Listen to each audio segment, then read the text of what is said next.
Hello दोस्तों, मैं मोइन खान आपका स्वागत करता हूं टच ट्यूटोरियल के ऑनलाइन चैनल पर। तो आज हम बात करेंगे चैप्टर 10 का लेक्चर नंबर 2 यानी कि 10.2 की हम बात करेंगे। तो यहाँ प्रॉपर हमने जो फर्स्ट लेक्चर में देखा था क्या, वहाँ हमने 10.1 से पहले जो कॉन्सेप्ट था कि वेक्टर होता क्या है, वेक्टर कैसे पहचानते हैं, देन वेक्टर के कितने प्रकार होते हैं, वो हमने आपको डिटेल से बताया।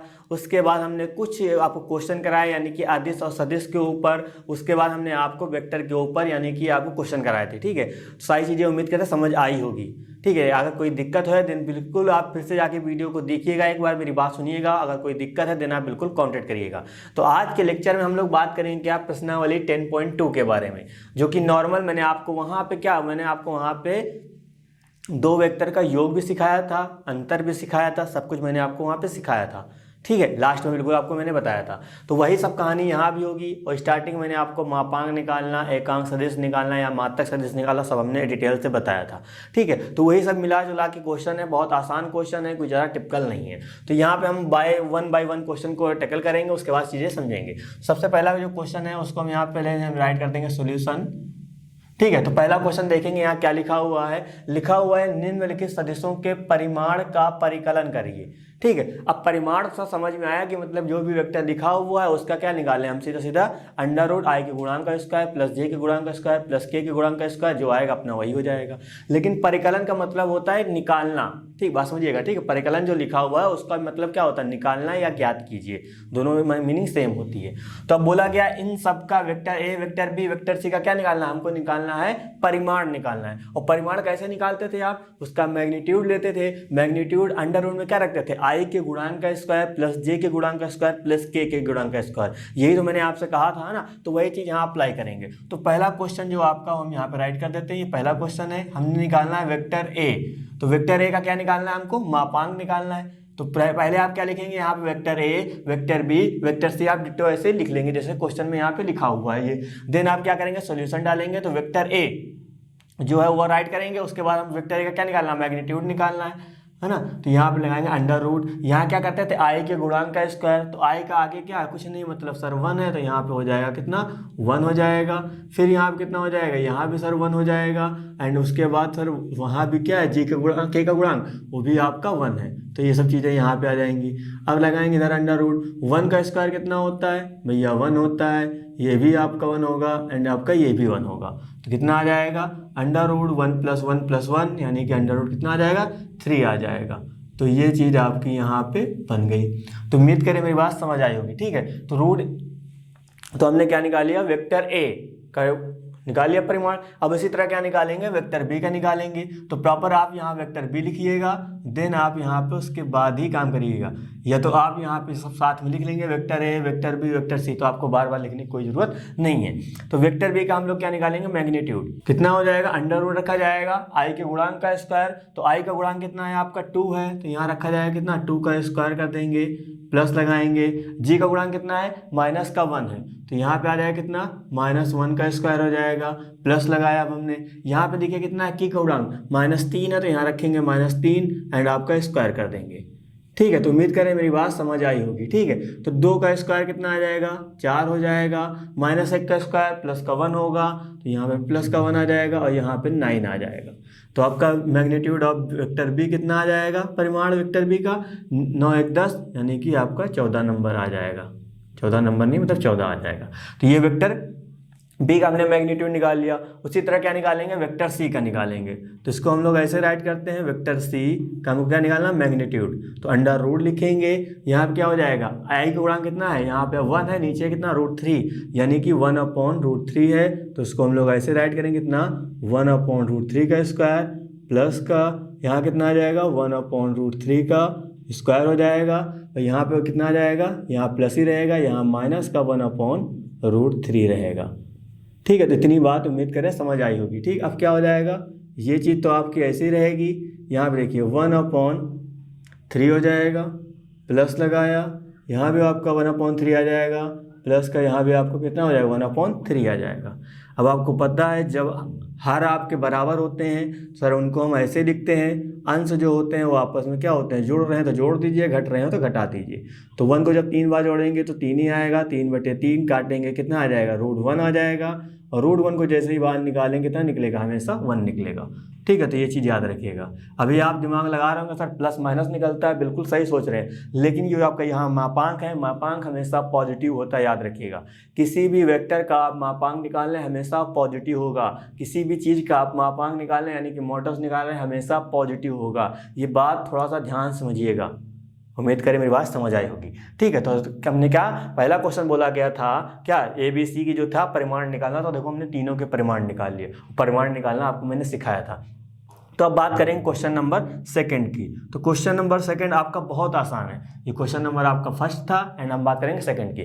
क्या लिखा हुआ है, समान परिमाण वाले 2 विभिन्न सदिश लिखना है आपको। अब बोला गया विभिन्न यानी कि कोई वेक्टर है, 2 वेक्टर है, उनका परिमाण क्या होना चाहिए, समान होना चाहिए, लेकिन वो दिखें कैसे, बिल्कुल अलग अलग। तो कोई दिक्कत की बात नहीं, हमने एक वेक्टर मान लिया कितना 2i प्लस का 3j प्लस का 4k, एक वेक्टर ये मान लिया। उसी तरह हमने यहाँ पे वेक्टर b हमने मान लिया। अब बोला क्या गया, परिमाण जो होना समान होना चाहिए। परिमाण का मतलब जब सर इसका हम मैग्नीट्यूड निकालेंगे एंड हम जब सर b का मैग्नीट्यूड निकालेंगे वो वैल्यू आपकी बराबर होनी चाहिए। अब वेक्टर प्लस में हो माइनस में हो वो मैटर ही नहीं करता, बात समझ रहे हैं। तो यहाँ पे क्या हो जाएगा, हम यहाँ पे क्या करेंगे, ये लिख देंगे। अब यहाँ पे आप दिमाग लगा रहे हो क्या, यहाँ पे हम क्या किया, हमने कुछ नहीं किया, बस ij का जो गुणांक था उसको हमने दूसरे वाले में चेंज कर दिया। क्या दिक्कत है, क्योंकि जब वही नंबर दोनों में होंगे तभी तो इनका परिमाण सेम होगा। ये तो सोचने वाली बात है ना, क्योंकि जो नंबर यहाँ पे होंगे उनका स्क्वायर करेंगे, ऐड करेंगे, वो चीज़ आ जाएगी। उसके बाद जो नंबर यहाँ पे हो वही नंबर यहाँ पे होंगे, इनका भी स्क्वायर करके जोड़ेंगे तभी तो वही नंबर आएगा। बात समझ रहे हैं मेरी बात, है ना। तो इतना दिमाग लगाने की कोई ज़रूरत नहीं, प्रॉपर जो एक लिखिए उसका बस ऑर्डर आप चेंज कर दीजिए, वो आ जाएगा। तो इनको दोनों का क्या होगा, परिमाण आपका समान होगा, आप निकाल सकते हैं आसानी से। जैसे हम यहाँ पे निकालेंगे क्या, वेक्टर ए का हमने परिमाण निकाला कितना आएगा, अंडर रूट, यहाँ पे 2 है, 2 का स्क्वायर करेंगे 4 आ जाएगा, यहाँ 3 है तो स्क्वायर करेंगे कितना आएगा, 9 आएगा, यहाँ 4 है स्क्वायर करेंगे कितना आएगा, 16 आएगा, 16 4 20 और कितना आ जाएगा 29 हो जाएगा। तो ये चीज़ आपकी 29 हो गई। ठीक है, उसी तरह जैसे हमने निकाला क्या, वेक्टर बी हमने निकाला। अब वेक्टर बी कैसे होगा, नॉर्मल उसी तरह निकाला जाएगा। 3 का स्क्वायर 9 आया, इसका स्क्वायर करेंगे कितना आएगा, इसका आ जाएगा 16 आ जाएगा, और इसका करेंगे कितना आएगा 4 आएगा, 16 4 20 और ये आपका हो जाएगा कितना 29 आ जाएगा। तो देखो यहाँ पे magnitude of vector A magnitude of vector B क्या आया, यानी कि वेक्टर ए का परिमाण भी 29 आ रहा, वेक्टर बी का भी परिमाण 29 आ रहा। तो उन्होंने यही बोला था कि आपको 2 सदिश ऐसे लिखने हैं जिनके परिमाण क्या हो, जिनके परिमाण आपके सेम हो। तो हमने वही चीज़ राइट करी। तो आपको कैसे राइट करना है, किसी एक का लिखिएगा, बस ऑर्डर का मतलब गुणांक जो है चेंज कर दीजिएगा, या आप साइन चेंज कर दीजिएगा। बात समझ रहे हो, क्योंकि हम यहाँ से गुणांक जो निकालेंगे उसका हम लोग क्या करते हैं, स्क्वायर करेंगे, क्या हो जाएगा, वो हमका पॉजिटिव आएगा। अभी यहाँ पे 3 की बात करता तो क्या करते आप, पहला वाला लिखते, उसका भी हम लोग ऑर्डर चेंज कर देते, क्या दिक्कत थी, एक लिखते, उसको हम लोग कई टाइप से लिख सकते हैं, चाहे साइन चेंज कर देंगे, चाहे गुणांक इधर का उधर कर देंगे, सब चीज़ें समझ में आ जाएंगी। ठीक है, तो इसी तरह आपको समझना है। अब देखिए बात करते हैं क्वेश्चन नंबर हम यहाँ पे 3 की। तो क्वेश्चन नंबर 3 क्या लिखा हुआ है, समान दिशा वाले 2 विभिन्न सदिश लिखिए। अब क्या बोला गया सदिश का जो दिशा है वो समान होनी चाहिए। बात समझ रहे हैं, अब यहाँ परिमाण की बात नहीं बोली गई, दिशा समान होनी चाहिए। तो इसके लिए थोड़ा सा हम यहाँ पे इरेज कर रहे हैं, देन हम इस क्वेश्चन नंबर 3 पे बात करते हैं। तो अब यहाँ पे समान दिशा का मतलब क्या समझिएगा, जैसे आपने एक वेक्टर लिखा, आपका ने दूसरा वेक्टर लिया, तो आई का गुणांक पहले वाले का, आई का गुणांक दूसरे वाले का, जो भी आएगा वो आप किनारे रख लीजिए। उसके बाद जे का गुणांक पहले वाले का, जे का गुणांक दूसरे वाले का, जो भी आए वो भी लिख लीजिए। पहले वाले का के का गुणांक और जिससे दूसरे वाले का के का गुणांक जो आए वैसे लिख लीजिए। उन सबको क्या लिखना, बटे में लिखना है। देखिएगा तीनों का गुणांक जब आपका सेम होगा, यानी आई का गुणांक पहले और दूसरे में जो अपॉन बटे में करके लिखेंगे, जे का गुणांक पहले और दूसरे में बटे में करके लिखेंगे, के का गुणांक पहले और दूसरे में बटे करके लिखेंगे। जब तीनों का गुणांक आपस में बराबर होगा, यानी तीनों बिल्कुल सेम होगा, तभी आप कह सकते हैं कि हाँ सर इनकी जो डायरेक्शन होगी वो सेम होगी। ठीक है, बात समझ में नहीं आई, कोई दिक्कत की बात नहीं। जैसे उन्होंने कहा आपको 2 वेक्टर लिखना है, तो हमने एक वेक्टर लिखा आई, वेक्टर ए हमने ले लिया i प्लस जे प्लस के, हमने एक वेक्टर ए मान लिया। वेक्टर बी हमने मान लिया कितना 3i प्लस का 3j प्लस का 3k। ठीक है, तो अब देखिए यहाँ पे यहाँ पे कितना है 1 है, यहाँ पे कितना है 3 है, तो यहाँ पे रेशियो कितना हुआ 1/3। यहाँ पे कितना है 1 है, यहाँ पे कितना है 3 है, तो यहाँ रेशियो कितना हुआ 1/3। यहाँ पे 1 है, यहाँ पे कितना है 3 है, तो रेशियो कितना हुआ 1/3। यानी कि सबका रेशियो 1/3 1/3 1/3 आ रहा है। तो इसका मतलब क्या, इनकी दिशाएं जो है आपकी कैसी हैं, समान हैं। बात समझ रहे होंगे, यानी कि जो भी एक वेक्टर एक दिशा में, वेक्टर ए जहां जा रहा होगा जिस दिशा में, उसी दिशा में वेक्टर बी भी जा रहा होगा। ये बात आप समझिएगा, ठीक है। अब जरूरी नहीं कि हम यहाँ पे 1 1 रहे, यहाँ 2 2 2 कर देंगे तभी 2/3 2/3 2/3। बस तीनों का क्या आना चाहिए, तीनों का बस सेम आना चाहिए। तो तीनों का सेम आएगा मतलब क्या होगा, दिशाएं आपकी बराबर हो जाएंगी। तो उम्मीद करें मेरी बात समझ आई होगी, ठीक है। तो क्वेश्चन नंबर आप 4 देखिएगा, यहाँ पे क्या है लिखा, क्वेश्चन नंबर 4 लिखा हुआ है आपका x और y के मान ज्ञात कीजिए ताकि सदिश 2i + 3j और xi + yj क्या हो, समान हो। क्या बोला गया है, x और y के हमको मान निकालने हैं, सदिश क्या है, ये सदिश और ये सदिश कैसा है, बराबर है, कोई दिक्कत की बात नहीं। तो यहाँ पर उन्होंने बोल दिया है क्या कि जो 2i + का 3j जो है वो बराबर है किसके, वो बराबर है आपका xi और yj के बराबर है। तो अब देखिए इधर i का गुणांक जो होगा इधर i के गुणांक के बराबर होगा। इसका मतलब यहाँ से कंपैरिजन करेंगे तो x बराबर कितना आ जाएगा, 2 आ जाएगा। इधर j का गुणांक इधर j के गुणांक के बराबर होगा, यानी कि y बराबर कितना आ जाएगा 3। तो आपको x और y के मान ही निकालने थे, जो कि आपको क्या हो जाएगा, ये आपका आंसर हो जाएगा। और ये दोनों आपको बोला गया था लिखने के लिए, ठीक है। ये आप अपने मन से लिखेंगे तो बस याद रखिए कंडीशन जो मैंने बताया है, i का गुणांक, j का गुणांक और k का गुणांक क्या होना चाहिए, तीनों में, मतलब तीनों की वैल्यू आपकी बराबर होनी चाहिए। तो आप वहाँ पे कोई भी नंबर ले सकते हैं, कोई मैटर नहीं करता, ठीक। अब बात करते हैं क्वेश्चन नंबर 5। तो क्वेश्चन नंबर 5 क्या बोला गया ये एक सदिश का प्रारंभिक बिंदु आपको दे रखा है 2 - 1, ठीक है। अब 2 - 1 जो भी प्रारंभिक बिंदु दे रखा है वो आपका किस में है, वो आपका नॉर्मल यानी कि अदिश रूप में है। अभी जब इसमें i j k लग जाएगा तो क्या हो जाएगा, ये आपका वेक्टर रूप हो जाएगा। तो याद रखिएगा प्रारंभिक बिंदु जो आपको दे रखा है उसको हमने क्या मान लिया, p मान लिया।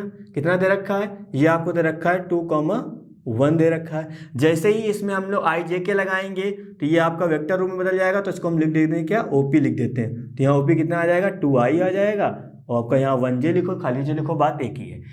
और अंतिम बिंदु क्या दे रखा है आपका, अंतिम बिंदु क्या दे रखा है, अंतिम बिंदु को हम लोग बना देते हैं क्यों, तो यहाँ कितना दे रखा है -5,7 दे रखा है। ये अदिश रूप है, जैसे इसको हम लोग वेक्टर रूप में बदलेंगे तो यहाँ पे ये हो जाएगा कितना, -5i + 7j, ठीक है। इसमें भी मतलब केवल 2 ही लोग दे रखे हैं, तीसरा होता तो आपका k हो जाता है ना। इतनी बात उम्मीद करें समझ आई होगी। क्या लिखना है, इस सदिश के हमको लिखना है अदिश एवं सदिश घटक लिखना है, यानी कि प्रॉपर हमको सदिश तथा इस सदिश के अदिश तथा सदिश घटक लिखना है। अब आपको पता है ये प्रारंभिक बिंदु या अंतिम बिंदु दोनों को मिलाएंगे क्या बनेगा, एक आपका वेक्टर बनता है। क्योंकि आपको पता है किसी वेक्टर का जो जहां से स्टार्ट होता है वो आपका प्रारंभिक बिंदु होता है, जहां पे खत्म होता है वो क्या होता है, अंतिम बिंदु। फॉर एग्जाम्पल के तौर पर मैं आपको समझा देता हूँ, जैसे ये आपको क्या हो जाएगा, क्यों हो जाएगा, ये आपका p हो जाएगा। तो ये आपको टोटल जब मिलाएंगे तो एक सदिश बनेगा ना, क्या सदिश बनेगा, p क्यों बनेगा।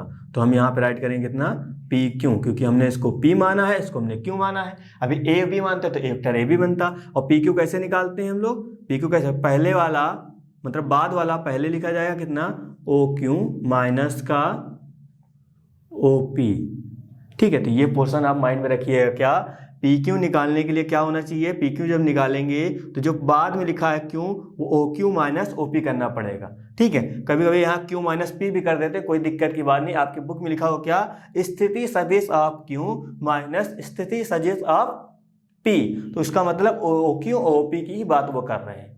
बात समझ आई होगी, ठीक है। इसी वजह से हमने यहाँ पे लिखा है। अब देखिए ओ क्यू कितना है आपका, -5i दे रखा है, एंड आपका कितना दे रखा है, 7j दे रखा है, माइनस लगाया यहाँ पे। OP कितना दे रखा है आपका, OP जो आपका दे रखा है यहाँ पे हमने निकाला कितना, 2i + का j दे रखा है। चलिए यहाँ पे देखिए, यहाँ पे क्या हो जाएगा, -5i + का 7j, यहाँ अंदर मल्टीप्लाई करेंगे कितना आ जाएगा, 2i हो जाएगा, माइनस प्लस माइनस का हो जाएगा आपका यहाँ पे j हो जाएगा, -5 -2 कितना हो जाएगा, माइनस का 7i हो जाएगा, और यहाँ पे घट जाएगा कितना आ जाएगा, 6j आ जाएगा। तो ये अभी आपने पी क्यू का क्या निकाला, यानी कि एक सदिश आपका बन गया। सदिश के आपने क्या निकाला, सदिश घटक है ना, क्योंकि आई जे के हैं। अभी इसके क्या निकालना है हमको, इसके अदिश घटक भी बताना है। तो ये क्या हो जाएगा, ये जो आपने निकाला है, ये आपने निकाला कितना, सदिश घटक निकाला है, ठीक है, वेक्टर के। और हमको निकालने क्या, हमको निकालने भैया अदिश घटक है। तो आपको पता है अदिश घटक कैसे निकालते हैं, बस आई जे को हटा दो, वही जो बचेगा वही आपका अदिश घटक हो जाएगा। तो अब इस चीज़ का अदिश घटक क्या हो जाएगा, यहाँ से आई जे हटा देंगे तो आएगा कितना, -7,6 आपका आ जाएगा, जो कि आपका राइट आंसर होगा। ठीक है, दोनों चीज़ आपसे पूछी गई थी, सदिश घटक और अदिश घटक दोनों पूछा गया था, दोनों चीज़ें हमने निकाल दी। तो याद रखिएगा अदिश और अदिश में क्या होता है, आई जे का ही डिफरेंस होता है, बाकी यहाँ पे देखा जाए इस पर्टिकुलर चीज़ में कोई नहीं है।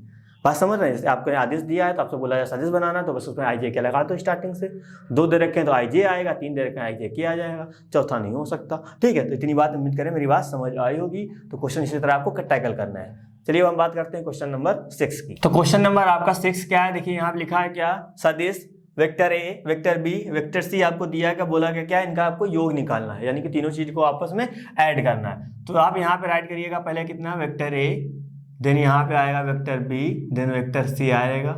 ठीक है, तो वेक्टर ए कितना मैं यहाँ पे राइट कर लेता हूँ, यहाँ पे तीनों चीज क्या करी, राइट कर ली। ठीक है, हमको क्या करना, तीनों को हमको ऐड करना, तो vector A, vector B, vector C हमको इस तरह ऐड करना है। तो आप क्या करिए, पहले यहाँ वेक्टर ए लिखिएगा plus vector B plus vector C, फिर को ऐसे लिखिएगा। ठीक है, तब आप ऐड करिएगा, वरना आप यहाँ पे हम डायरेक्ट कर दे रहे हैं। ठीक है, आई वाई कितना होगा, 2i में से 2i चला जाएगा, 0i बचेगा।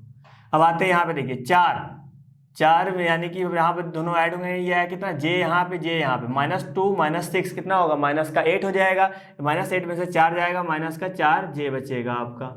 यहाँ पे आते हैं, यहाँ पे 5 और 6 में से 7 जाएगा, माइनस का आपका 1 बचेगा, यानी खाली के लिख सकते हैं। तो दोनों ऐड करने के पे क्या है, यही आपका आंसर आया। तो ठीक है, इतनी बात समझ आई होगी। ठीक है, चलिए अब बात करते हैं क्वेश्चन नंबर 7 की। तो क्वेश्चन नंबर 7 जो है आपका बहुत आसान है, क्योंकि चाहिए चीजें मैं आपको बता चुका हूँ, लेकिन थोड़ा समझना है, समझ लीजिएगा। क्या लिखा है, सदिश वेक्टर ए आई प्लस जे प्लस 2k के अनुदिश एक क्या निकालना है हमको, मात्रक सदिश निकालना। तो याद रखिएगा, क्वेश्चन में चाहे मात्रक सदिश पूछा जाए, चाहे इकाई सदिश पूछा जाए, चाहे एकांक सदिश पूछा जाए, ये इस पर्टिकुलर के 3 नाम होते हैं। क्या, एकांक सदिश, मात्रक सदिश और इकाई सदिश। आपसे किसी वेक्टर का पूछा जाता है तो तीनों में सेम काम करना है। क्या करना है, मैंने आपसे कहा था कि मात्रक सदिश किसी का निकालना है, उसी वेक्टर को उसके मैग्नीट्यूड से आप डिवाइड कर दीजिए, तो उस वेक्टर का क्या आ जाएगा, आपका मात्रक सदिश आ जाएगा। तो आपको एक बात ये भी यहाँ पे याद रखनी है, क्या, मात्रक सदिश का हमेशा जो भी मैग्नीट्यूड होगा, मात्रक सदिश का जो भी मैग्नीट्यूड होगा वो हमेशा 1 के बराबर होता है। ठीक है, तो हमको इस चीज का निकालना है। तो यहाँ पे राइट करेंगे क्या, वेक्टर आई, माफ करिएगा वेक्टर ए, वेक्टर ए कितना है, आई प्लस का जे प्लस का कितना है 2k। तो इसका हम लोग क्या निकालेंगे, मात्रक सदिश निकालेंगे। तो पहले इसका हमको मैग्नीट्यूड निकालना पड़ेगा, और मैग्नीट्यूड कैसे आएगा, आई के गुणांक का स्क्वायर, यहाँ पे कितना है 1 का स्क्वायर करेंगे 1 ही आएगा, यहाँ पे 1 का स्क्वायर करेंगे 1 आएगा, 2 का स्क्वायर करेंगे कितना आ जाएगा, 4 आ जाएगा, इन सबको ऐड करेंगे कितना आ जाएगा, 6 आ जाएगा। ठीक है, अब क्या निकालना है हमको, वेक्टर ए का मात्रक सदिश। तो हम उसको लिखते हैं ए कैप, कैसे आएगा, वेक्टर ए अपॉन में मॉड में वेक्टर ए। ठीक है, ये लिखेंगे, वेक्टर ए कितना है, आई प्लस का जे प्लस का 2k अपॉन में कितना हो जाएगा, मैग्नीट्यूड ऑफ वेक्टर ए कितना है, √6 है, वो आपका यहाँ पे हो जाएगा। तो क्या आ गया, मैंने आपसे कहा था किसी चीज़ का मापांक सदिश निकालना है तो उसको उसी के मैग्नीट्यूड से डिवाइड कर दीजिए, आपका वहाँ पे मापांक सदिश आ जाएगा। तो यहाँ कितना आ जाएगा, वेक्टर ए, इसको हम अलग अलग कर लेंगे, 1/√6 आई प्लस का 1/√6 जे प्लस का 2/√6 k। ठीक है, तो क्या हो जाएगा, यही आपका आंसर हो जाएगा। क्वेश्चन नंबर आपका 8 लिखा है क्या, सदिश पी क्यू के अनुदिश मात्रक सदिश ज्ञात कीजिए, जहां पी और क्यू आपको दे रखा है। ठीक है, तो यहाँ पे आपको पहले एक वेक्टर पी क्यू बनाना पड़ेगा, किसकी हेल्प से, पी और क्यू की हेल्प से, वो तो हम निकाल लेंगे। उसके बाद जो पी क्यू आएगा वेक्टर, उसका क्या निकालना है, उसका हमको निकालना है मात्रक सदिश निकालना है। मतलब सर पी क्यू वेक्टर के मैग्नीट्यूड से हम सर भाग दे देंगे तो पी क्यू का मात्रक सदिश निकाल आएगा। लेकिन सबसे पहले निकालते हैं क्या, पी क्यू से मात्रक सदिश। तो पी क्यू कितना दे रखा है, पहले आपको पी दे रखा है कितना, 1 2 3, तो इसको हम लोग वेक्टर में चेंज करेंगे, क्या आ जाएगा, बिल्कुल सही सोच रहे हैं सर, ओपी आ जाएगा। 1 का मल्टीप्लाई आई से करेंगे, आई आएगा, यहाँ पे आ जाएगा 2j, यहाँ पे आ जाएगा कितना 3k आ जाएगा। उसी तरह आपका यहाँ पे क्यू दे रखा है कितना 4 5 6, तो यहाँ निकालेंगे कितना ओ क्यू निकालेंगे, ओ क्यू कितना आ जाएगा 4i प्लस का 5j प्लस का 6k आ जाएगा। ठीक है, अब क्या निकालना है हमको, वेक्टर पी क्यू निकालना है, क्योंकि यहाँ पे बात समझिए कि यहाँ पी क्यू बोला गया, यहाँ पे क्यू पी नहीं बोला गया है, तो आप सोचें दोनों चीज़ एक ही है, दोनों चीज़ एक नहीं है। ठीक है, आप यहाँ पी क्यू निकालेंगे, पी क्यू से निकालेंगे सर जो बार में दे रखा है वो माइनस करेंगे किससे, इस चीज़ से। ठीक है, तो ओ क्यू कितना दे रखा है, ओ क्यू आपका यहाँ पता है कितना 4i प्लस का 5j प्लस का 6k ये दे रखा है, माइनस साइन लगाया, यहाँ कितना आ जाएगा i प्लस का 2j प्लस का 3k। ठीक है, तो ये चीज़ हो जाएगी। अब देखिए 4i में से एक i जाएगा, कितना बचेगा 3i हो जाएगा, 5j में से एक j जाएगा, कितना बचेगा यहाँ पे आ जाएगा 3j आ जाएगा, यहाँ भी 6k में से 3k जाएगा, क्योंकि माइनस प्लस माइनस हो जाएगा ना, तो ये चीज़ ऐसी बन जाएगी, घटेगा है ना, क्योंकि माइनस प्लस माइनस, तो 6k में से 3k जाएगा, ये आपका 3k बचेगा। तो ये आप क्या आया पी क्यू आ गया। तो हमको क्या निकालना है, हमको इसका इस वेक्टर का क्या निकालना है, हमको इसका निकालना है मात्रक सदिश। तो पहले हम सर पी क्यू वेक्टर का मैग्नीट्यूड निकाल लेते हैं। कैसे निकलेगा, अंडर रूट सर करेंगे आई का गुणांक का स्क्वायर, कितना 3 है, 3 का स्क्वायर करेंगे कितना आएगा 9 आएगा, यहाँ भी 9 आएगा और यहाँ भी 9 ही आएगा, तो कितना हो जाएगा ये आपका हो जाएगा 27, और 27 का सर जैसे ही बाहर निकालेंगे 3√3 निकलेगा। बात समझ में आई। चलिए अब क्या निकालना है हमको, पी क्यू का निकालना है मात्रक सदिश, यानी कि पी क्यू कैप। तो यहाँ आ जाएगा क्या पी क्यू वेक्टर अपॉन में मैग्नीट्यूड ऑफ पी क्यू। तो यहाँ पी क्यू कितना दे रखा है, पी क्यू आपको यहाँ पे दे रखा है कितना 3i प्लस का 3j प्लस का 3k। ठीक है, अब यहाँ पे पी क्यू मैग्नीट्यूड में कितना दे रखा है 3√3 दे रखा है। तो यहाँ पे समझिएगा कितना पी क्यू कैप कितना हो जाएगा 3/3√3i ये हो जाएगा, प्लस का 3/3√3 ये आपका j हो जाएगा, और यहाँ पे हो जाएगा 3√3 ये आपका हो जाएगा कितना k हो जाएगा। इस चीज़ से ये चीज़ कैंसिल आउट, ये चीज़ कैंसिल आउट, ये चीज़ और ये चीज़ कैंसिल आउट हो जाएगी। कितना आ जाएगा पी क्यू कैप जो आपका हो जाएगा 1/√3i हो जाएगा, यहाँ पे हो जाएगा कितना 1/√3j हो जाएगा, और यहाँ पे हो जाएगा कितना 1/√3k हो जाएगा। ठीक है, तो ये आपका पी क्यू का मात्रक सदिश यही है आपका आंसर। क्वेश्चन नंबर 10 आपका लिखा गया सदिश 5i - j + 2k के अंतरिक्ष एक ऐसा सदिश ज्ञात कीजिए जिसका परिमाण क्या हो, 8 इकाई हो। अब नॉर्मल जो प्रॉपर आप किसी वेक्टर का जब आप इकाई सदिश निकालते थे उसका मैग्नीट्यूड कितना आता था 1 आता था, तो क्योंकि मैंने आपको बताया कि इकाई सदिश का मापांक यानी कि जो प्रॉपर हम लोग निकालते थे मापांक क्या आता था हमेशा 1 होता था। इकाई सदिश की बात करें चाहे मात्रक सदिश की बात करें, ठीक है, चाहे एकांक सदिश की बात करें, सबका मापांक कितना आता था 1 आता था। तो इसका मतलब ये है कि हमको अब ऐसा कोई वेक्टर बनाना पड़ेगा जिसका परिमाण क्या होना चाहिए 8 आना चाहिए। तो क्या दिक्कत है, उसी की में जाके हम लोग 8 से मल्टीप्लाई कर देंगे, कहानी खत्म हो जाएगी। बात समझ रहे हैं, यानी कि पहले हम उसी वेक्टर का जिस तरह से हम मापांक सदिश निकालते थे, एकांक सदिश निकालते थे, इकाई सदिश निकालते थे, उसी तरह यहाँ भी काम करेंगे, बाद में जाके 8 से गुणा कर देंगे, कहानी खत्म हो जाएगी। यही बात बोली गई, यहाँ जो नंबर दिया जाए लास्ट में जाके आपको उसी से मल्टीप्लाई कर देना। ठीक है, देखो कैसे करेंगे। तो यहाँ क्वेश्चन नंबर 10 था, तो हमने यहाँ पे 10 राइट किया। अब यहाँ पे हमने इसको नाम दे दिया क्या, वेक्टर ए नाम दे दिया, कोई नाम नहीं तो नाम दे दिया, क्या दिक्कत है ना। तो 5i - का j प्लस का कितना हो जाएगा 2k हो जाएगा।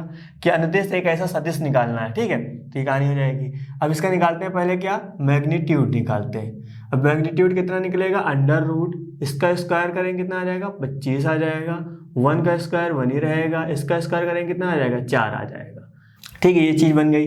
अब इधर देखिए 25 × 4 = 29, और ये कितना हो जाएगा, ये आपका हो जाएगा 30 हो जाएगा। यहाँ पे इसका भी निकाला, तो हमको निकालना क्या, पहले मापांक सदिश निकालना, क्योंकि उसी की वेक्टर को जब हम उसके मैग्नीट्यूड से ही भाग देते हैं तभी हमको उसका मापांक सदिश यानी कि मात्रक सदिश मिलता है। ठीक है, तो अब ये वाला वेक्टर आपका यहाँ पे है, तो ये कितना लिखा हुआ है, ये लिखा हुआ है आपका 5i - का j प्लस का कितना है 2k अपॉन में ये मैग्नीट्यूड कितना निकाला आपने, यहाँ पे निकाला 30। ठीक है, तो ए कैप आपका ऐसे आएगा, इसको अलग अलग करेंगे तो आएगा कितना 5/30 आई होगा माइनस का 1/30 हो जाएगा कितना जे होगा प्लस का 2/30 होगा कितना हो जाएगा के आ जाएगा। ठीक है, अब यहाँ नॉर्मल क्या करना है, अब हमको नॉर्मल ये तो पता है जब इसका जरा मापांक निकालेंगे कितना निकलेगा 1 ही आएगा, लेकिन हमको चाहिए कितना, हमको चाहिए 8। तो क्या करेंगे, अब यहाँ पे 8 से आपको मल्टीप्लाई कर देना है। जब 8 से मल्टीप्लाई करेंगे कितना आ जाएगा, यहाँ पे आ जाएगा 40/√30 हो जाएगा, ये आपका आई हो जाएगा। यहाँ करेंगे कितना आ जाएगा, यहाँ पे नॉर्मल करेंगे तो आपका हो जाएगा 8, यहाँ पे आ जाएगा 30, ये आपका आ जाएगा जे। यहाँ करेंगे कितना आ जाएगा, यहाँ पे नॉर्मल करेंगे कितना आ जाएगा 8 दूनी 16 आ जाएगा। ठीक है, तो ये चीज़ आपकी यहाँ बन गई के कैफ। तो क्या हो जाएगा, नॉर्मली आपका यही आंसर होगा। तो याद रखिएगा जिस नंबर का आपका परिणाम आपको निकालना है उसी के लास्ट में आके मल्टीप्लाई कर देना। कभी कभी 5 कहेगा तो आपको लास्ट में आके 5 कर देना है। तो उम्मीद करें मेरी बात समझ आई होगी। तो अब हम बात करने जा रहे हैं क्वेश्चन नंबर 11 की। क्या लिखा हुआ है, दर्शाइए कि सदिश 2i - 3j + 4k और -4i + 6j - 8k क्या है, संरेख है। अब संरेख की जो प्रॉपर आपने 11th क्लास में 3D में भी पढ़ा होगा, इंट्रोडक्शन ऑफ 3D है ना, यानी कि ज्योमेट्री का पोर्शन था 11th क्लास में, आपने उसमें पढ़ा होगा संरेख वाला पर्सन। नहीं पढ़ा कोई दिक्कत की बात नहीं, चलिए यहाँ पे एक बार समझ लेते हैं। तो प्रॉपर हम यहाँ पे डायरेक्ट आपको क्वेश्चन के अकॉर्डिंग ही समझाएंगे, नॉर्मल सा एक लॉजिक है। ठीक है, संरेख के है तो बहुत सी चीज़ें, लेकिन जो आप पढ़ चुके हैं उसी बिहाफ पे थोड़ा थोड़ा आपको मॉडिफाई कराते रहेंगे। तो यहाँ पे 2 वेक्टर दे रखा है, तो पहले वाले वेक्टर को हम लोग बना लेते हैं कितना, वेक्टर ए कितना दे रखा है 2i - 3j + 4k, एंड दूसरे वाले वेक्टर को हम लोग बना लेते हैं कितना, वेक्टर बी बना लेते हैं। तो वेक्टर बी कितना दे रखा है, -4i + 6j माइनस का कितना हो जाएगा, ये आपका हो जाएगा 8k हो जाएगा। अब हमको दिखाना संरेख, तो देखो यहाँ से संरेख की कंडीशन क्या होती है, जब a1/a2 = b1/b2 = c1/c2, जब तीनों रेशियो आपके बराबर होते हैं तभी आप कह सकते हैं कि हाँ कोई चीज़ आपकी क्या संरेख है। बात समझ रहे हैं, ठीक है। तो उसी तरह हम लोग निकालेंगे, ये आपका होगा a1, ये आपका होगा b1, ये आपका होगा c1, ये आपका a2 b2 c2, ठीक है। उसी तरह हम लोग निकालेंगे, तो यहाँ पे a1 कितना आया, a1 आपका 2 आया, b1 कितना आया, ये आपका आया -3, और c1 कितना आ गया आपका, यहाँ पे c1 आ गया आपका 4। उसी तरह यहाँ पे क्या आएगा आपका, यहाँ पे a2 निकालेंगे -4 आएगा, b2 निकालेंगे कितना आएगा 6 आ जाएगा, एंड c2 निकालेंगे कितना आ जाएगा, c2 आपका हो जाएगा -8 हो जाएगा। तो क्या निकालेंगे अब हम लोग यहाँ पे a1/a2, तो a1 कितना दे रखा है 2 दे रखा है, a2 कितना दे रखा है -4 दे रखा है। सॉल्व करेंगे कितना आएगा, -1/2 आएगा। उसी तरह निकालेंगे क्या b1/b2, बात तो समझ ही रहे होंगे आप, है ना। तो यहाँ पे क्या हो जाएगा, यहाँ b1 की जगह कितना हो जाएगा -3 हो जाएगा, b2 कहाँ है, b2 आपका 6 है। सॉल्व करेंगे कितना आएगा, माइनस का ये भी भैया 1/2 आ जाएगा, और यहाँ पे अब निकालेंगे c1/c2, ठीक है। तो सॉल्व करिए c1/c2, c1 कितना है 4 है, और यहाँ पे कितना है, ये आपका -8 है। सर सॉल्व करेंगे तब भी आएगा -2। तो अब यहाँ से क्या दिखा, यहाँ से ये दिखा कि सर जो a1/a2 हमने निकाला और b1/b2 जो हमने निकाला, और सर जो हमने निकाला क्या c1/c2 निकाला, वो तीनों क्या, तीनों आपस में बराबर हैं। तो हम कह सकते हैं कि अतः सदिश संरेख हैं, ठीक है। तो ये बात हम लोग यहाँ बोल देंगे। तो उम्मीद करें मेरी बात समझ आई होगी। तो इसी तरह क्वेश्चन को आपको टैकल करना है। तो ये जब पोर्शन जो छोटे छोटे होते हैं ये आपको माइंड में होने चाहिए कि हाँ कौन सा संरेख होगा कब प्रॉपर। जब हम अब 3 वेक्टर दिए होते तो तीनों वेक्टर को हम लोग अलग से करते हैं। अब यहाँ पे कल 2 वेक्टर का कहानी थी तो हमने 2 वेक्टर को इस तरह किया। अभी 3 वेक्टर होते तो उसको हम लोग दूसरी तरीके से करते। क्यों, क्योंकि जब हम 3 वेक्टर की हम बात करते थे तो हम कहते क्या ए बी बी सी जो भी होता था तो 2 भुजाओं का योग जब तीसरी भुजा के बराबर होता था। बात समझ रहे हैं, 2 भुजाओं का योग जब तीसरी भुजा के बराबर होता तभी आपका कहते थे तीनों बिंदु क्या है, संरेख है। ये भी कहानी 11 में पढ़ी ना। जब 2 भुजाओं के वर्गों का योग तीसरी भुजा के बराबर होता तो वर्ग के बराबर होता क्या होता, समकोण त्रिभुज होता था। तो सब चीज़ें अभी धीरे धीरे आएंगी तो हम लोग धीरे धीरे सीखेंगे, है ना। तो अभी जब 2 वेक्टर की बात करेंगे तो प्रॉब्लम नॉर्मली हम लोग इसको ऐसे ही निकाल लेंगे। तो उम्मीद करें मेरी बात समझ आई होगी। बात करेंगे क्वेश्चन नंबर 12 की। क्या लिखा है, सदिश i + 2j + 3 की क्या निकालना, दिक् कोसाइन निकालना है। ठीक है। अब दिक कोसाइन शायद तो आपके लिए बिल्कुल नया हो, कोई दिक्कत की बात नहीं, लेकिन जो आप काम कर रहे थे वही काम करना है। क्या आप अभी निकालेंगे क्या, एकांक सदिश। और एकांक सदिश कैसे निकलता है, जब किसी वेक्टर को उसके सर मैग्नीट्यूड से भाग देते हैं एकांक सदिश निकलता है। फिर हम लोग क्या करते थे, आई का गुणांक अलग कर लेते थे, जे का गुणांक अलग, क्योंकि जो बटे में आता था उसको हम आई के साथ, जे के साथ, के साथ कर लेते थे। तो उसके बाद जो आई का गुणांक होता था और जो जे का गुणांक होता था, जो के का गुणांक होता था, वही तो आपकी दिक कोसाइन थी। बात समझ रहे हैं, नहीं समझ में आई, कोई दिक्कत की बात नहीं। यहाँ लिखा हुआ है, इसको हम लोग बना लेते हैं कितना, वेक्टर ए बना लेते हैं। ठीक है, जो हम काम कर रहे हैं वो देन आप सोल्यूशन में ही कर रहे हैं ना। तो यहाँ पे क्वेश्चन नंबर 12 था, तो कितना दे रखा था, आई प्लस का 2j एंड प्लस का 3k दे रखा है। तो हमको इसका पहले मैग्नीट्यूड निकालना पड़ेगा, है ना। मैग्नीट्यूड कैसे निकलेगा सर, जब किसी आई के गुणांक का स्क्वायर, 1 का स्क्वायर 1 आएगा, 2 का स्क्वायर करेंगे भैया 4 हो जाएगा, यहाँ पे आ जाएगा 9, कितना आ जाएगा, यहाँ पे आ जाएगा भैया 14 आ जाएगा। ये निकला। अब हम क्या निकालेंगे, ए कैप। ए कैप कैसे निकलेगा, उसको उस वेक्टर को उसके मैग्नीट्यूड से जब भाग देंगे तभी निकलेगा। तो वेक्टर कितना है, आई प्लस का 2j प्लस का 3k अपॉन में इसका मैग्नीट्यूड अंडर रूट 14 है, तो यहाँ पे आ जाएगा 14। तो ये आपका हो जाएगा ए कैप, क्या हो जाएगा, 1 अपॉन अंडर रूट 14 आई हो जाएगा, 2 अपॉन अंडर रूट 14 जे हो जाएगा, 3 अपॉन अंडर रूट 14 के हो जाएगा। इतना तो आप काम करते थे। देखो अब ध्यान से, ये और ये चीज़ और ये चीज़ जो होती है वही आपकी क्या होती है, दिक कोसाइन होती है। और दिक कोसाइन को हम लोग एल से भी रिप्रेजेंट करते हैं। ये आपका एल हो जाएगा, ये आपका एम हो जाएगा, ये आपका एन हो जाएगा। तो यहाँ कितना आ जाएगा, 1 अपॉन रूट 14 हो जाएगा, एम कितना हो जाएगा, 2 अपॉन रूट 14 हो जाएगा, n upon n equal to 3 upon root 14 हो जाएगा। तो क्या हो जाएगा, आपकी दिक कोसाइन होती है। और एल को हम लोग कॉस अल्फा, एम को हम लोग कॉस बीटा, एन को हम लोग कॉस गामा भी लिखते हैं। जब एंगल की बात करी जाएगी, जैसे सिंपल सी बात यह है कि आपको डिग्री में कोई चीज़ दे रखी है, तो आपसे कहा जाए कि इसकी रिस्पेक्ट में हमको दिक कोसाइन निकालो, तो एलिमेंट निकालने का तरीका यह होता है, l is equal to cos alpha, l is equal to cos beta, l equal to cos gamma, m is equal to cos beta, n is equal to cos gamma, इसके according करेंगे। ठीक है, ये सब चीज़ें धीरे धीरे आपकी आगे आएंगी, तो हम लोग आगे सीखेंगे। लेकिन आपको बस इतना हम बता दे रहे हैं कि आप थोड़ा सा तैयार रहिए, आपको बिल्कुल नया ना लगे, है ना।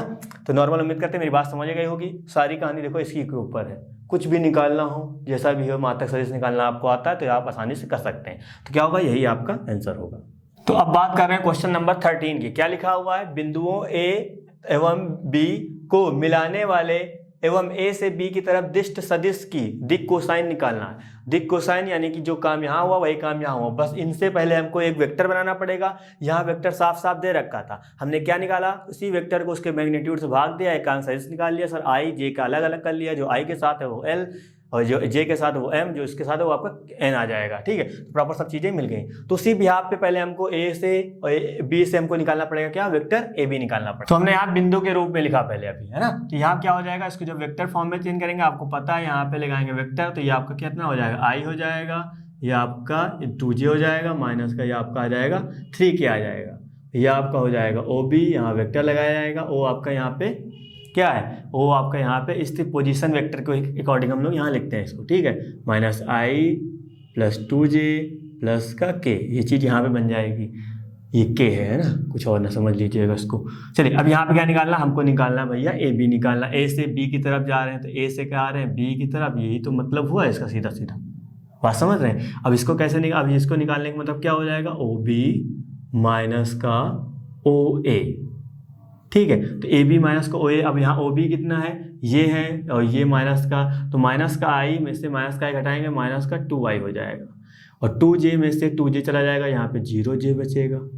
ठीक है, अब आते हैं यहाँ पे k में से माइनस माइनस प्लस हो जाएगा, ये आपका कितना हो जाएगा, 4k हो जाएगा। करेगा थोड़ा सा क्वेश्चन में दिक्कत थी, यहाँ पे बी, यहाँ पे ये निगेटिव होगा। ठीक है, ये जब निगेटिव होगा तो ये निगेटिविटी को बनाएगी, ये प्रॉपर आपका बन जाएगा -2, इधर -2, ये मौका हो जाएगा माइनस का 4 हो जाएगा। ठीक है, तो ये चीज़ यहाँ इतनी बन गई।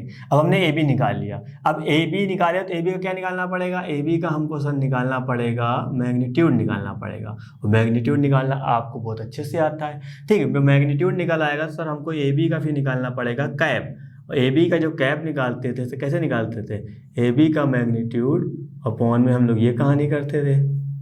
ठीक है, ये चीज़ हो जाएगी। जब ये चीज़ निकल आएगी तो हम लोग आई का गुणांक, जे का गुणांक, के का गुणांक अलग अलग कर लेंगे। तो आई का गुणांक जो होता है वो आपका एल हो जाएगा, जे का गुणांक जो होगा वो आपका के एम हो जाएगा, और जो आपका जेड का गुणांक होगा, जो के का गुणांक होगा आपका एन हो जाएगा। तो प्रॉपर वही क्या हो जाएगी, वही आपकी दिक् कोसाइन हो जाएंगे, यानी कि प्रॉपर दिक् कोज्य उसको हिंदी में हम लोग बोलते हैं। तो ये फॉर्मेट आप उम्मीद कर रहे हैं कर लेंगे, इसी वजह से मैं इसको थोड़ा सा स्किप कर रहा हूँ, देन आप आगे समझ चुके होंगे, उम्मीद करें मेरी बात। ठीक है, तो क्वेश्चन को कुछ भी आया, कैसा भी रूप दिया जाए, थोड़ा सा लैंग्वेज पे आप काम करिएगा। आपकी अगर लैंग्वेज करेक्ट है, पकड़ना आपको आता है, क्वेश्चन में क्या पूछा गया क्या नहीं पूछा गया है, और जो पूछा गया उसको आपको निकालना अच्छे से आता है, तो चीज़ें आपके लिए बहुत आसान होने वाली है। ठीक है, चलिए हम बात करते हैं क्वेश्चन नंबर 14 की। तो क्वेश्चन नंबर आपका 14 लिखा गया है, दर्शाइए कि सदिश i प्लस जे प्लस के अक्षों OX, OY, OZ के साथ बराबर झुका हुआ है।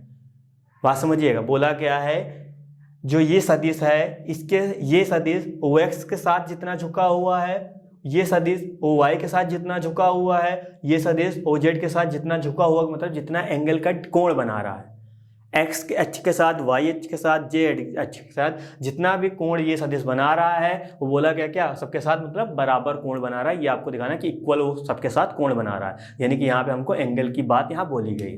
तो एंगल की बात बोली गई, कोई टेंशन लेने की जरूरत नहीं। जो आपको वेक्टर दे रखा है उसको हमने मान लिया, वेक्टर ए मान लिया। यहाँ कितना दे रखा है, यहाँ पे आई प्लस का जे प्लस का के दे रखा है, हमने बना दिया।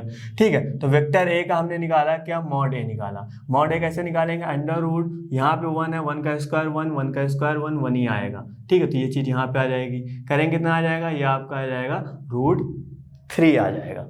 जब ये कहानी आपकी √3 हो गई तो क्या निकालेंगे, अब हम लोग निकालेंगे ए कैप निकालेंगे, वेक्टर ए अपॉन यहाँ पे आ जाएगा, ये चीज़ आ जाएगी। वेक्टर ए कितना दे रखा है आपका, आई प्लस जे प्लस के, और यहाँ पे मैग्नीट्यूड कितना दे रखा है, √3 हमने निकाला। अब क्या करेंगे, हम लोग अलग अलग करेंगे। ठीक है, तो ये चीज़ आपकी अलग हो जाएगी यहाँ पे आई के साथ, उसके बाद ये चीज़ आपकी अलग होगी 1/√3 जे के साथ, उसके बाद आपकी अलग होगी 1/√3 ये आपका हो जाएगा के साथ। ये क्या निकाला आपने, कैप निकाला। अब आपको होता है जब हम अलग अलग कर देते थे तो ये एल के बराबर आता था कितना, 1/√3 आता था। उसी तरह ये एम के बराबर आता था कितना, 1/√3 आता था। उसके बाद एन के बराबर आता था तो ये क्या हो जाता है, 1/√3 आता था। तो आप तो ये सोच रहे होंगे सर आप ये क्या करा रहे हैं, इसमें कुछ और पूछा गया, आप ये क्यों करा रहे हैं। तो यहाँ पर क्या बात बोली गई थी, यहाँ बात बोली गई थी हमको एंगल की बात कर रहा है, यानी कि सबके साथ बराबर झुकाव हमको निकालना था, यानी कि एंगल को हमको इक्वल प्रूव करना था। तो क्या है, परेशान हो। तो एल की वैल्यू क्या होती थी, मैंने आपको बताया नहीं था, कॉस अल्फा कितना आया, 1/√3 आया। तो यहाँ से अल्फा की वैल्यू निकालेंगे तो सर कॉस को उधर भेजना पड़ेगा, और क्या होगा, भेजेंगे क्या आएगा सर, ये चीज़ आएगी, बिल्कुल सही। तो यहाँ क्या बराबर होता था, कॉस बीटा, जो कि अभी बताया था आपको मैंने। यहाँ से बीटा की वैल्यू निकालेंगे, कितना आ जाएगा, कॉस इनवर्स आएगा, ये आपका हो जाएगा 1/√3 हो जाएगा। उसी तरह यहाँ पे क्या होता है, ये आपका कॉस गामा हो जाएगा, और ये भी 1/√3 है। तो यहाँ से गामा की वैल्यू निकालेंगे, कितने निकल के आएगी, कॉस 1/√3 निकल के आएगी। ठीक है, देखो यहाँ पे अल्फ़ा की वैल्यू जो है, जो बीटा की वैल्यू है, जो गामा की वैल्यू है, तीनों की वैल्यू कैसी है भैया, तीनों की वैल्यू तो आपकी सेम है। जब तीनों की वैल्यू सेम है तो आप लिख सकते हैं कि अतः सदिश अक्षों के साथ बराबर झुकाव, बराबर कोण बना रहा है, बराबर झुका हुआ है। तो आप ये लिख दीजिएगा, यहाँ लाइन क्या, अतः यहाँ से लेके यहाँ तक आप ये लाइन ऐसे मेंशन कर दीजिएगा। तो उम्मीद करें मेरी बात समझ आई होगी। ठीक है, तो आप एंगल जब इस तरह प्रूव करना हो तो आपको प्रॉपर ये करना है, और ये क्वेश्चन कई बार एग्जाम में देखा गया है। ठीक है, तो पर्टिकुलर ये क्वेश्चन और पर्टिकुलर कहाँ गया क्वेश्चन, हाँ ये क्वेश्चन, ठीक है, दिक् कोसाइन वाला और इसमें ये वाला क्वेश्चन कई बार देखा गया है। तो उम्मीद करें मेरी बात समझ आई होगी। तो इसी के तरह के क्वेश्चन को आपको टैकल करना है, सारी चीज़ें क्लियर करनी है। जो पॉइंट मैं आपको बता रहा हूँ वो पॉइंट समझना है, वो पॉइंट के अकॉर्डिंग कौन सा क्वेश्चन मैं करा रहा हूँ वो आपको समझना है। देन आपको कोई क्वेश्चन लगाने में प्रॉब्लम होती है देन आप बिल्कुल कॉन्टेक्ट करिएगा, चीज़ें बिल्कुल समझाई जाएंगी। आपको मेहनत करना है और पढ़ना है, सारी चीज़ें बिल्कुल अपने आप से ऑटोमेटिक क्लियर हो जाएंगी। अगर आप टाइम से अच्छे से टाइम लगा के पढ़ रहे हैं तो सारी चीज़ें समझ में आ रही होंगी। अगर आप कहीं इधर उधर भटक रहे होंगे तो लाजमी बात कोई चीज़ पल्ले नहीं पड़ेगी। ठीक है, माइंडसेट क्लियर करिए, चीज़ें बिल्कुल समझ आएगी। तो उम्मीद करें मेरी बात बिल्कुल समझ आई होगी। तो इस वीडियो से संबंधित नोट्स प्राप्त करने के लिए डिस्क्रिप्शन में दिए गए लिंक पर क्लिक करें। तो दोस्तों आज के लिए बस इतना ही, मिलते हैं नेक्स्ट क्लास में। धन्यवाद।